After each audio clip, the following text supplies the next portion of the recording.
नमस्कार दोस्तों, स्वागत है आपका हमारे चैनल पर। सोचिए अगर हम 200 साल पहले भारत में पहुंच जाएं तो हमें कैसी दुनिया देखने को मिलेगी। आज हम आपको ले चलेंगे मतलब साल 1825 के आसपास, यानी वो भारत जो अंग्रेजों के शासन में धीरे धीरे बदल रहा था। तो चलिए शुरू करते हैं ये रोमांचक सफर। उस समय भारत पूरी तरह आज़ाद नहीं था। ईस्ट इंडिया कंपनी यहाँ की असली ताकत बन चुकी थी। 1825 में भारत पर अंग्रेजों का नियंत्रण बहुत मजबूत हो चुका था। दिल्ली का मुगल बादशाह बहादुर शाह जफर सिर्फ नाम का राजा था, लेकिन असली ताकत अंग्रेजों के पास थी। मराठा साम्राज्य जो कभी भारत की बड़ी ताकत हुआ करता था, 1818 की तीसरी मराठा युद्ध में हार चुका। यानी 200 साल पहले भारत में कोई बड़ा देशी साम्राज्य अंग्रेजों को चुनौती देने लायक बचा ही नहीं था। अंग्रेजों ने भारत को धीरे धीरे छोटे छोटे प्रांतों में बांटकर अपने कब्जे में ले लिया।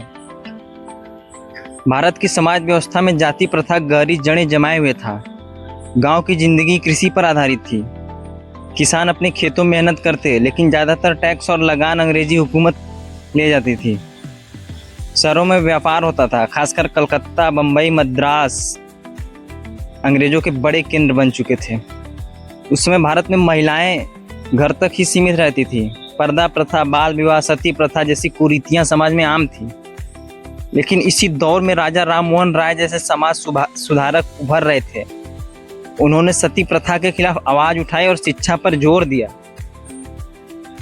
1825 का भारत खेती पर निर्भर था। कपास, नील, मसाले, चाय अंग्रेजों के लिए सबसे बड़े निर्यात उत्पाद थे। अंग्रेज भारत से कच्चा माल सस्ते में ले जाते और इंग्लैंड में फैक्ट्रियों में उसे प्रोसेस करके महंगे दामों में वापस भारत में बेचते। इस वजह से भारत का अपना उद्योग धीरे धीरे खत्म हो रहा था। भारत जो कभी सोने की चिड़िया कहलाता था, धीरे धीरे कंगाल होता गया। उस समय शिक्षा पारंपरिक तरीकों से होती थी, गुरुकुल, मदरसों और मंदिरों में। लेकिन अंग्रेज धीरे धीरे अपने शिक्षा तंत्र को बढ़ा रहे थे। अंग्रेजों का मकसद था एक ऐसा वर्ग तैयार करना जो भारत और अंग्रेजों के बीच बिचौलिया बने। कलकत्ता उस समय शिक्षा और आधुनिक विचारों का बड़ा केंद्र बन गया था। गांव में लोग सुबह खेतों में काम करते, बैलगाड़ी पर सफर करते और मेलों त्योहारों में अपनी थकान मिटाते। शहरों में बाजार, मेले और नौकरशाही का दबाव दिखता था। एक और भूखमरी और गरीबी थी, तो दूसरी ओर राजाओं नवाबों की हवेलियों में शाही ठाट बाट भी था। धर्म, त्योहार और परंपराएं लोगों की जिंदगी का सबसे बड़ा सहारा थी। तो दोस्तों, ये था 200 साल पहले का भारत। एक ऐसा भारत जो गुलामी के जंजीरों में जकड़ा हुआ था, लेकिन जिसकी मिट्टी से समाज सुधारक और क्रांतिकारी लोग पैदा हो रहे थे।